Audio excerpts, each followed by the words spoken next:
At 13:43 hours on September 17, 1944, Major Brian Urquhart sat alone in his office at 1st Airborne Corps Headquarters in Moor Park, England, staring at reconnaissance photographs that showed something no one wanted to see.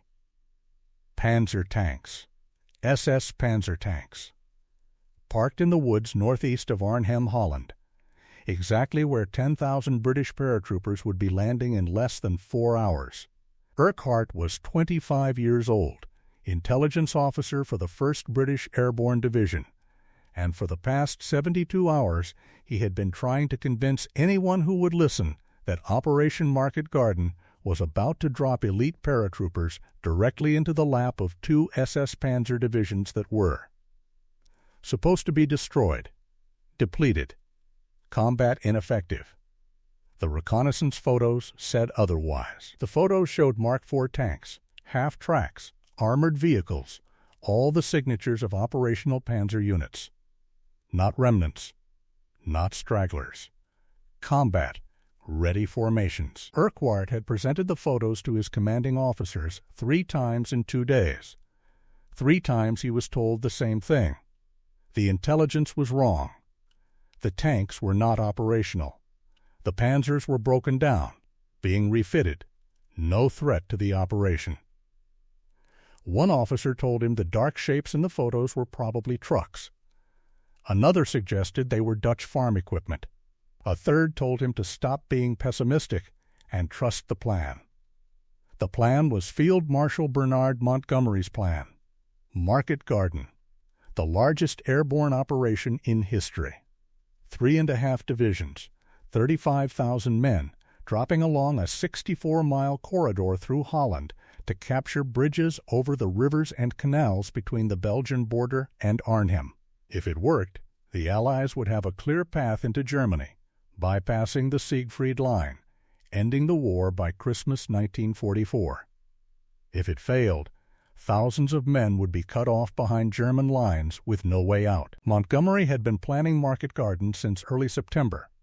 The operation was ambitious, complicated, dependent on perfect timing and favorable conditions. Paratroopers would seize bridges at Eindhoven, Nijmegen, and Arnhem. British armor would race up the single road connecting those bridges, link up with the airborne forces, and push into the German industrial heartland. Speed was critical. The ground forces had to reach Arnhem within 48 hours, or the paratroopers would be overrun. Major Urquhart's intelligence suggested they would be overrun in 48 minutes, not 48 hours, but no one was listening. Montgomery's staff dismissed the reconnaissance photos. They dismissed reports from Dutch resistance fighters who had seen panzer units moving into the Arnhem area. They dismissed intercepted German radio traffic that indicated SS units were present. Montgomery himself was reportedly irritated by the negative intelligence assessments. He wanted optimism, not obstacles. At 1400 hours on September 17th, the first transport aircraft began taking off from airfields across southern England. C-47s, gliders, bombers converted to troop carriers, over 1,500 aircraft in total. Major Brian Urquhart watched them go. He had done everything he could. He had gathered the evidence. He had presented it to his superiors. He had argued, pleaded, demanded they reconsider.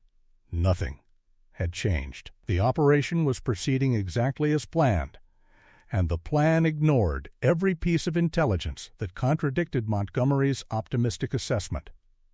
If you want to see how ignoring intelligence reports led to one of the worst airborne disasters in military history, hit that like button right now.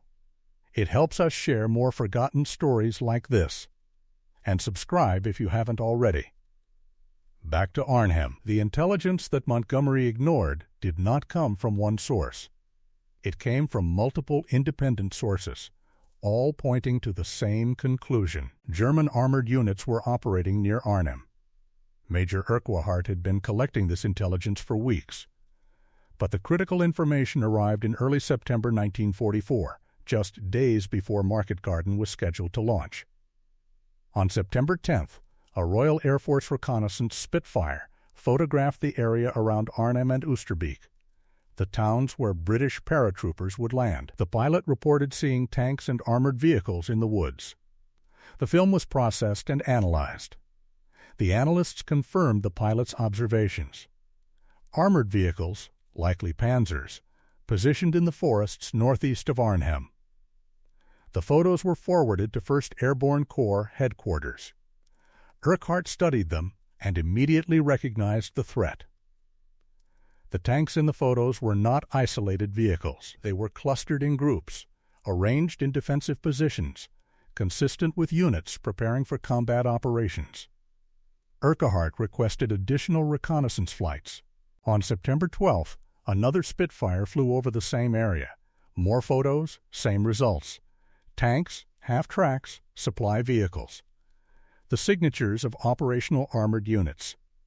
Urquhart compiled a report and presented it to Brigadier Gordon Walsh, the Deputy Commander of 1st Airborne Corps. Walsh reviewed the photos and agreed they showed armored vehicles, but he was not convinced they represented a serious threat. The intelligence from SHAEF, Supreme Headquarters Allied Expeditionary Force, indicated that German Panzer divisions in Holland were shattered remnants, barely capable of defensive operations. SHAEF intelligence estimated German armored strength in the Arnhem area at less than 50 tanks, most of them immobilized due to lack of fuel and spare parts.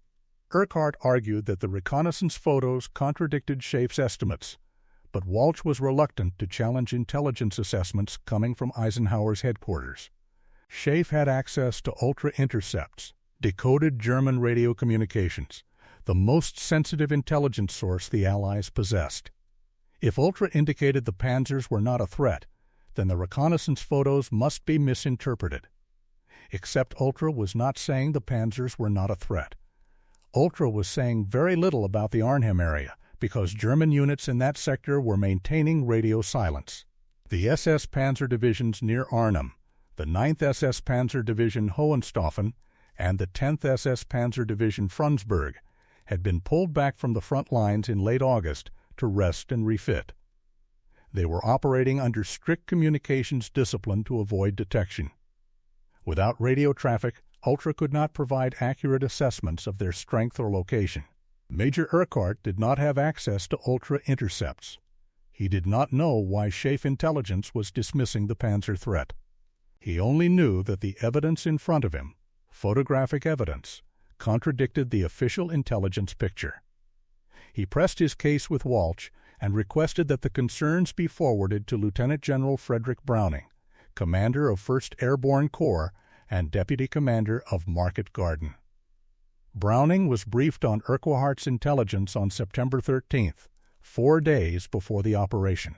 Browning listened to the assessment, reviewed the photos, and made his decision. The intelligence was inconclusive. The dark shapes in the photos could be tanks, but they could also be other vehicles. Even if they were tanks, there was no evidence they were operational. German forces in Holland were disorganized and demoralized after their defeat in France. The Panzers, if they existed, would not pose a significant threat to 10,000 elite British paratroopers. Browning had other concerns beyond German armor. The drop zones for the Arnhem operation were 8 miles from the bridge, the farthest distance between landing zone and objective in any airborne operation planned during the war. RAF commanders had insisted on distant drop zones because they believed German flak concentrations around Arnhem were too dangerous for slow-moving transport aircraft. Browning had accepted the RAF's concerns, but the 8-mile gap between landing zone and objective meant the paratroopers would have to march through open terrain to reach the bridge. That march would take hours, giving the Germans time to react. Browning was also concerned about the weather. Market Garden required 3 days of clear skies to deliver all the airborne troops and supplies. If the weather turned bad, follow-up drops would be delayed, leaving the initial waves of paratroopers unsupported. September weather in northern Europe was unpredictable. Browning knew the operation was risky, but Montgomery had assured him the ground forces would reach Arnhem within 48 hours. 2 days. The paratroopers only had to hold the bridge for 2 days. On September 15th, 2 days before the operation, Major Urquhart received additional intelligence from Dutch resistance sources. The resistance reported seeing SS insignia on German vehicles near Arnhem. SS units meant experienced troops, not the second-rate garrison forces that Schaeff intelligence claimed were defending Holland. Urquhart compiled another report and requested an urgent meeting with Browning. The meeting took place on September 16th, less than 24 hours before the first aircraft were scheduled to take off. Urquhart presented the reconnaissance photos, the resistance reports, and his analysis. He told Browning that the 1st Airborne Division would be landing near 2 SS Panzer Divisions, not broken remnants, but combat-effective units with tanks, artillery, and experienced commanders. Urquhart recommended the operation be canceled, or at minimum the drop zones be moved closer to the bridge. Browning's response was cold. He told Urquhart that intelligence officers were supposed to provide information, not make operational recommendations.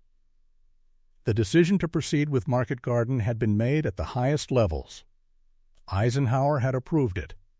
Montgomery was commanding it. Browning himself was leading the airborne component. Changing the plan at this stage was impossible. Too many men, too many aircraft, too many logistics already in motion. Browning dismissed Urquhart from the meeting and summoned the division medical officer. Browning suggested that Urquhart was suffering from nervous exhaustion and should be removed from duty. The medical officer examined Urquhart and found nothing wrong, but the message was clear. Urquhart was to stop questioning the operation. Later that day, Browning reportedly told a staff officer that Urquhart was a pessimist who saw problems everywhere and needed to be ignored. Major Brian Urquhart was not removed from duty, but he was sidelined. On the morning of September 17th, as the aircraft prepared to take off, Urquhart sat in his office knowing that the intelligence he had gathered would be proven correct within hours, and there was nothing he could do to stop what was about to happen. The first British paratroopers landed near Arnhem at 1300 hours on September 17, 1944. The drop was almost perfect. Clear skies, light winds, minimal anti-aircraft fire. 10,000 men from the 1st British Airborne Division descended onto drop zones west of Arnhem. Gliders landed carrying jeeps, artillery, and supplies. The initial landing was so smooth that some officers believed the operation might succeed despite the intelligence warnings. Lieutenant Colonel John Frost commanded the 2nd Parachute Battalion, one of 3 battalions tasked with seizing the road bridge at Arnhem. Frost's orders were simple. March 8 miles from the drop zone to the bridge, capture it intact, and hold it until the ground forces arrived. Frost had been told to expect light resistance, mostly second-rate German garrison troops with limited armor support. Frost's battalion began moving toward Arnhem at 1500 hours, 2 hours after landing. They followed a route along the north bank of the Rhine River, using back roads to avoid German positions. The march was slow. The men were carrying heavy equipment, and the terrain was unfamiliar.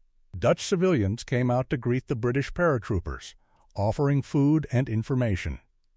Some of the civilians warned Frost that German tanks were in the area. Frost noted the warnings but continued moving toward the bridge. At 1630 hours, Frost's battalion reached the outskirts of Arnhem. The lead company encountered German resistance for the first time. Machine gun fire from buildings, snipers on rooftops, nothing heavy, just enough to slow the advance. Frost pushed his men forward. They cleared the German positions and continued toward the bridge. By 2000 hours, as darkness fell, Frost's battalion reached the northern end of the Arnhem road bridge. The bridge was intact. No demolitions. The Germans had not destroyed it. Frost's men moved onto the bridge approach and began setting up defensive positions. They occupied buildings on the north side of the bridge, positioned machine guns, and prepared to hold. Frost sent a radio message back to division headquarters, reporting that the bridge was captured. The message was garbled due to radio failures, but the essential information got through.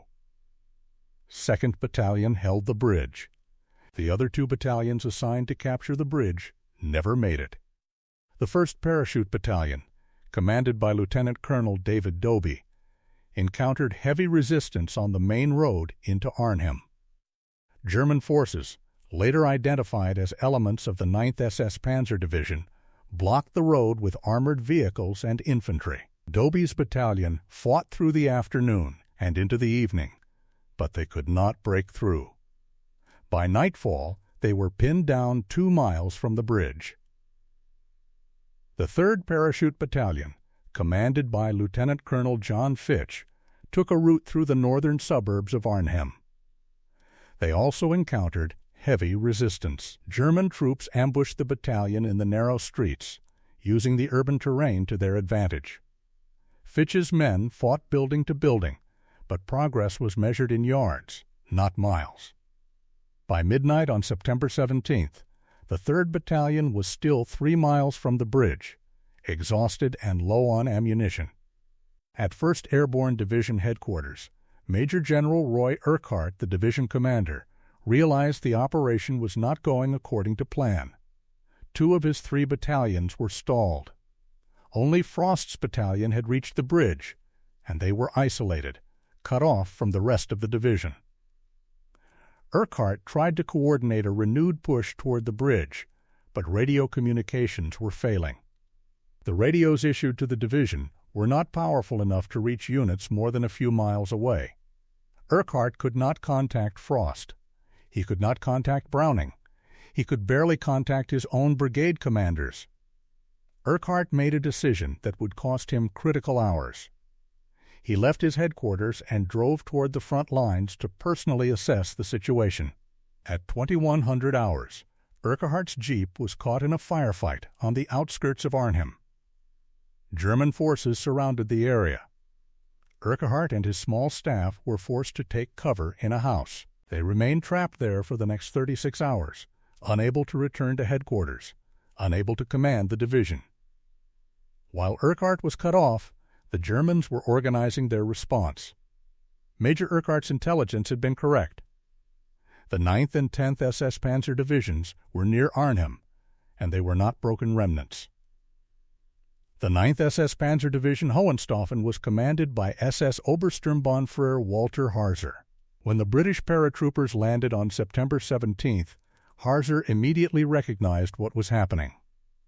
The British were attempting to seize the bridge at Arnhem to open a corridor for their ground forces.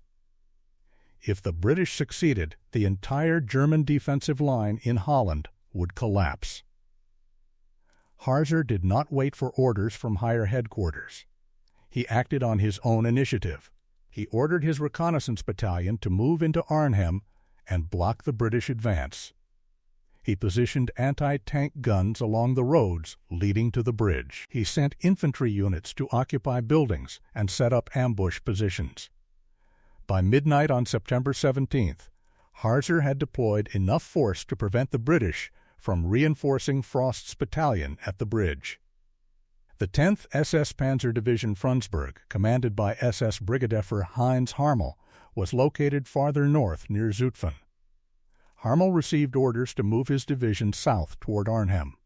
The 10th SS Panzer was not at full strength, but it still had operational tanks, self-propelled guns, and veteran infantry.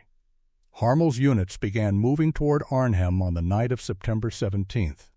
By the morning of September 18th, elements of the 10th SS Panzer were in position south of the Rhine River, blocking the bridge from the southern approach. Lieutenant Colonel Frost and his men at the bridge were now surrounded. German forces controlled the southern end of the bridge. More German units were moving into Arnhem from the east and north. Frost's battalion was isolated, outnumbered, and under increasing pressure.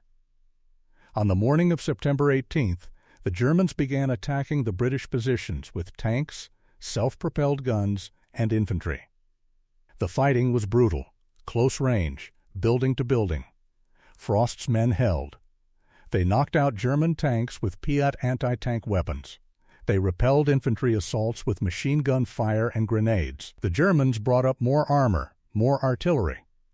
The British positions were shelled continuously. Buildings collapsed. Casualties mounted. Frost's battalion had started with 750 men. By the end of September 18th, they had lost over 200 killed or wounded. The rest of the 1st Airborne Division was fighting desperately to reach Frost's battalion, but the Germans had effectively sealed off the route to the bridge. The 1st and 3rd Parachute Battalions, along with other units from the division, were trapped in the western suburbs of Arnhem, fighting German forces that seemed to appear from everywhere. The British paratroopers were elite troops, well-trained, highly motivated, but they were lightly armed. They had no tanks, limited anti-tank weapons, and ammunition was running low. On September 18th, the second wave of airborne reinforcements was supposed to land near Arnhem. The 4th Parachute Brigade, over 2,000 men, was scheduled to drop on the same zones used the previous day. The drop was delayed by weather over England. Fog grounded the aircraft for hours. When the weather cleared, the transports finally took off, but by the time they reached Arnhem, the situation on the ground had deteriorated. German anti-aircraft fire was much heavier than the first day. Several transports were shot down. The paratroopers who did land found themselves dropped into the middle of a battle. Brigadier John Hackett commanded the 4th Parachute Brigade.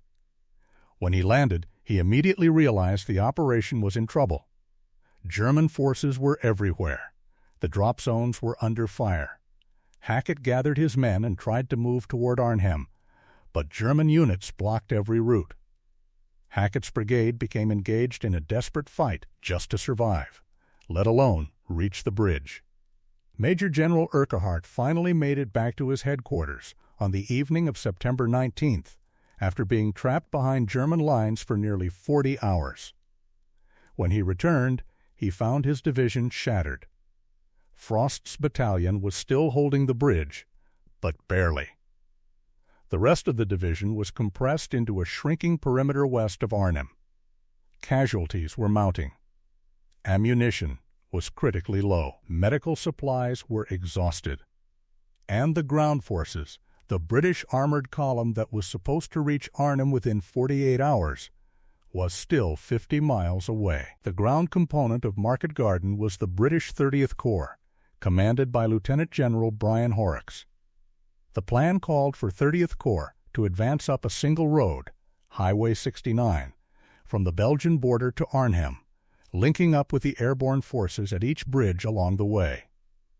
The road was narrow, elevated above the surrounding terrain, lined with ditches and canals. Any vehicle knocked out on the road would block the entire column. It was the worst possible terrain for an armored advance. 30th Corps jumped off on September 17th, the same day the paratroopers landed. The advance was supposed to be fast, aggressive, covering 64 miles in 48 hours. Instead, it was slow, grinding, constantly delayed. German forces had blown bridges, mined roads, positioned anti-tank guns in ambush positions. Every few miles, the column had to stop and fight. By the end of September 17th, 30th Corps had advanced less than 10 miles. On September 18th, the column reached Eindhoven, where American paratroopers from the 101st Airborne Division had captured the bridge. That was the first objective secured, but Eindhoven was only 20 miles from the start line. Arnhem was still 44 miles away.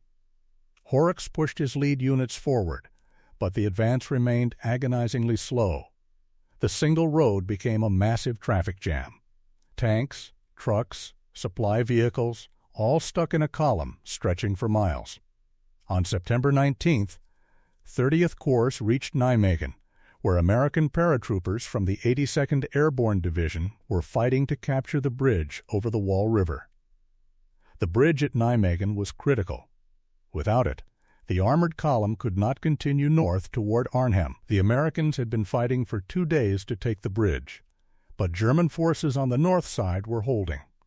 On the afternoon of September 20th, American paratroopers conducted a desperate river crossing in canvas boats under heavy fire. They fought their way onto the north bank and captured the bridge.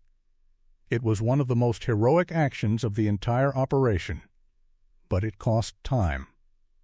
By the time the Nijmegen Bridge was secured, it was the evening of September 20th, 4 days into the operation. And Arnhem was still 11 miles away. At Arnhem, Lieutenant Colonel Frost's battalion was being destroyed. They had held the bridge for 3 days against overwhelming German attacks. The Germans brought up flamethrowers, tanks, self-propelled assault guns. They set buildings on fire. They blasted British positions with direct-fire artillery. Frost's men fought with everything they had, but by the morning of September 21st, the battalion had ceased to exist as a fighting force. Most of the buildings they occupied were burning or collapsed. Ammunition was gone. Over half the men were dead or wounded. Frost himself had been wounded by a mortar round. On September 21st, the surviving members of Frost's battalion were forced to surrender. They had held the bridge for 4 days, far longer than anyone thought possible, but the ground forces never arrived. Frost and his men were taken prisoner. The Germans finally controlled both ends of the Arnhem Bridge. The rest of the 1st Airborne Division was surrounded in a pocket west of Arnhem, in the suburb of Oosterbeek. Major General Urquhart had consolidated his remaining forces into a defensive perimeter less than a mile across. Over 3,000 men, what was left of the division, were trapped. German forces surrounded them on 3 sides. The Rhine River blocked escape to the south. The perimeter was under constant artillery fire. German tanks prowled the edges, firing into British positions. Supplies were gone. Medical facilities were overwhelmed with wounded. Men were dying from wounds that would have been treatable with proper medical care. On September 21st, 30th Corps finally pushed units across the Nijmegen Bridge and began advancing toward Arnhem. The lead units were from the Guards Armored Division. They moved cautiously up the road, expecting heavy resistance. They were right. German forces ambushed the column just north of Nijmegen. Anti-tank guns knocked out the lead tanks. The advance stalled again. By September 22nd, it was clear that 30th Corps would not reach Arnhem in time to save the 1st Airborne Division. The Germans controlled the Arnhem Bridge. The British paratroopers were trapped in Oosterbeek. Relief was impossible. Montgomery and Browning faced a decision. Continue pushing toward Arnhem and risk losing more men, or evacuate the survivors and accept that Market Garden had failed. On September 25th, the decision was made to evacuate. Under cover of darkness, the surviving members of the 1st Airborne Division were pulled back across the Rhine River. Canadian engineers and British commandos operated boats and rafts, ferrying men across the river while German forces shelled the evacuation sites. It was chaotic, desperate. Many men drowned trying to swim across. Others were captured by German patrols. Out of the 10,000 men who landed at Arnhem on September 17th, only 2,163 made it back across the river. Over 1,400 were killed. Nearly 6,500 were captured. Market Garden was over. The operation had failed. The Allies did not reach the Rhine. The war did not end by Christmas 1944. The German defensive line in Holland held. The fighting would continue for another 8 months. After the battle, the British Army conducted inquiries into what went wrong at Arnhem. The official reports cited multiple factors: the distance between the drop zones and the bridge, radio failures, bad weather that delayed reinforcements, the slow advance of 30th Corps. All of these were real problems, but the reports did not emphasize the most critical failure, the intelligence failure. Major Brian Urquhart had provided accurate intelligence about German panzer units near Arnhem. He had presented reconnaissance photos. He had compiled resistance reports. He had warned his superiors repeatedly that the 1st Airborne Division would be landing near SS Panzer Divisions. Every piece of intelligence he provided was dismissed or ignored. Montgomery's staff wanted to believe that German forces in Holland were broken and incapable of serious resistance. They wanted Market Garden to succeed, so they ignored intelligence that suggested it would not. The cost of that decision was measured in lives. Over 1,400 British paratroopers killed.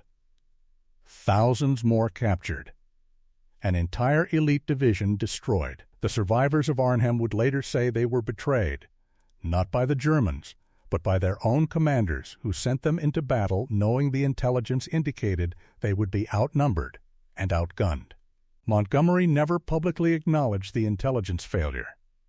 In his memoirs, published after the war, Montgomery claimed that Market Garden was 90% successful because the Allies captured the bridges at Eindhoven and Nijmegen. He described Arnhem as a tactical setback, not a strategic failure. Montgomery argued that if 30th Corps had moved faster, the operation would have succeeded. He did not mention the reconnaissance photos that showed Panzer tanks near Arnhem. He did not mention Major Urquhart's warnings. He did not mention that the intelligence he ignored cost thousands of men their lives. Lieutenant General Browning also deflected responsibility. After the war, Browning claimed he had been concerned about the Arnhem operation from the beginning. He famously said that when he was briefed on Market Garden, he told Montgomery, "We might be going a bridge too far." But during the planning phase, Browning dismissed the intelligence warnings and approved the operation without demanding changes to address the Panzer threat. Browning's post-war statements were attempts to rewrite history, to distance himself from the decision to ignore the intelligence. Major Brian Urquhart, the intelligence officer who tried to stop the disaster, continued his career after Arnhem. He was reassigned to other duties and eventually left the military. After the war, Urquhart worked for the United Nations, serving in senior positions for over 40 years. He rarely spoke publicly about Arnhem, but in interviews late in his life, Urquhart expressed frustration that his warnings had been ignored. He believed that if the intelligence had been taken seriously, Market Garden would have been canceled or significantly modified, and thousands of lives would have been saved. The German commanders who defended Arnhem were surprised by how easy it was to stop the British paratroopers. SS Obersturmbannführer Walter Harzer, commander of the 9th SS Panzer Division, later stated that he expected the British to land closer to the bridge and to move faster once on the ground. The 8-mile gap between the drop zones and the bridge gave Harzer time to organize his defenses. Harzer also noted that the British seemed unprepared for the presence of panzer units.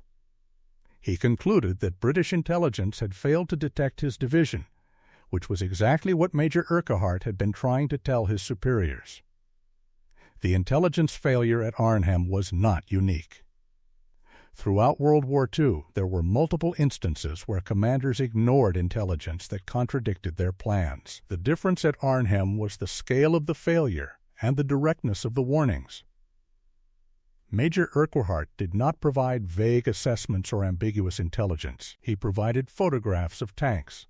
He provided resistance reports of SS units.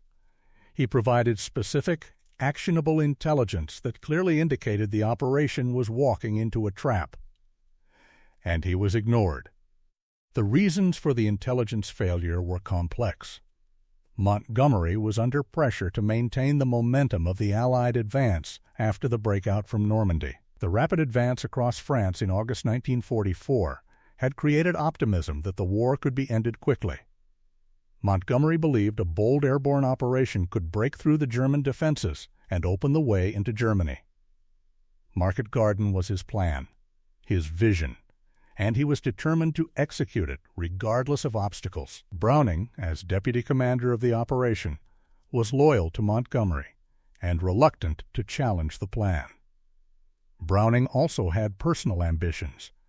Market Garden was the largest airborne operation in history.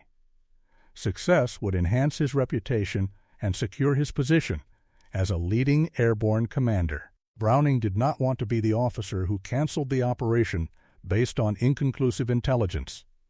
The culture within British military headquarters also contributed to the failure. Intelligence officers were expected to provide information, but operational decisions were made by commanders. Challenging a commander's plan was seen as insubordination, especially when the plan came from a figure as senior and prestigious as Montgomery. Major Urquhart was a junior officer. His warnings were dismissed partly because of his rank, partly because his conclusions contradicted the optimistic assessments from higher headquarters. There was also a tendency to discount intelligence that was uncomfortable or inconvenient.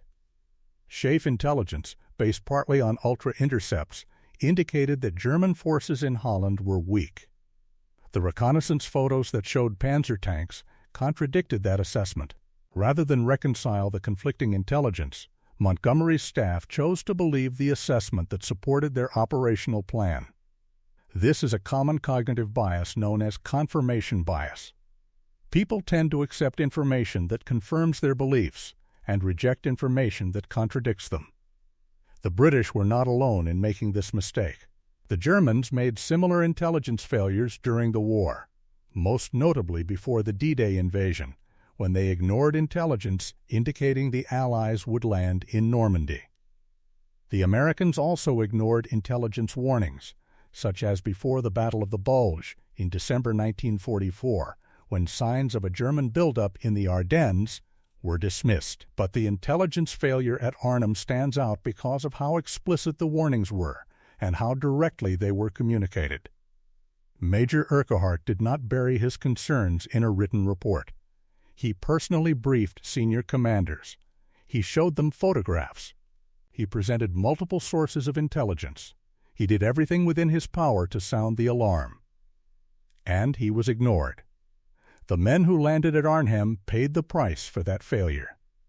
The 1st British Airborne Division was one of the most elite units in the British Army. They had trained for years.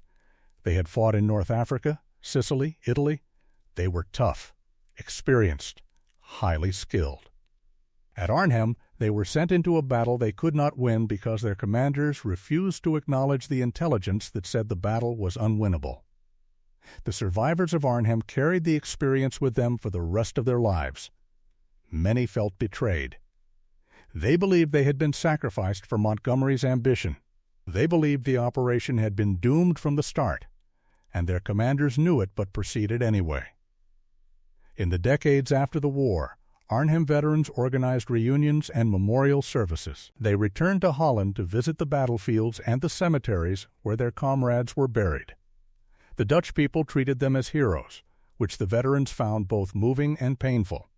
They had not succeeded at Arnhem. They had failed to capture the bridge. But they had fought with courage and determination, and the Dutch remembered. The Battle of Arnhem has been studied extensively by military historians. It is taught in staff colleges as an example of how not to conduct airborne operations. The lessons are clear. Do not ignore intelligence. Do not base operational plans on optimistic assumptions. Do not drop paratroopers far from their objectives. Do not rely on a single road for a major armored advance. Do not proceed with an operation when multiple indicators suggest it will fail. These lessons seem obvious in hindsight, but during the planning of Market Garden, they were not heeded. Montgomery was convinced the operation would succeed. Browning supported him. The staff officers who had doubts kept them to themselves, and Major Brian Urquhart, the one officer who spoke up, was dismissed as a pessimist. The story of Arnhem is not just a story about a failed military operation. It is a story about the consequences of ignoring inconvenient truths. Major Urquhart provided his commanders with accurate intelligence. He did his job. His commanders failed to do theirs. They ignored the intelligence because it conflicted with their plans, their ambitions, their beliefs about what was possible. The result was one of the worst defeats the British Army suffered during World War II. If this story moved you the way it moved us, do me a favor. Hit that like button. Every single like tells YouTube to show this story to more people. Hit subscribe and turn on notifications. We are rescuing forgotten stories from dusty archives every single day. Stories about soldiers who were betrayed by the decisions of their commanders. Real people, real sacrifice. Drop a comment right now and tell us where you are watching from. Are you watching from the United Kingdom, United States, Canada, Netherlands, Australia? Our community stretches across the entire world. You are not just a viewer. You are part of keeping these memories alive. Tell us your location. Tell us if someone in your family served at Arnhem or in the airborne forces. Just let us know you are here. Thank you for watching, and thank you for making sure the men of Arnhem are not forgotten. These soldiers deserve to be remembered, and you are helping make that happen.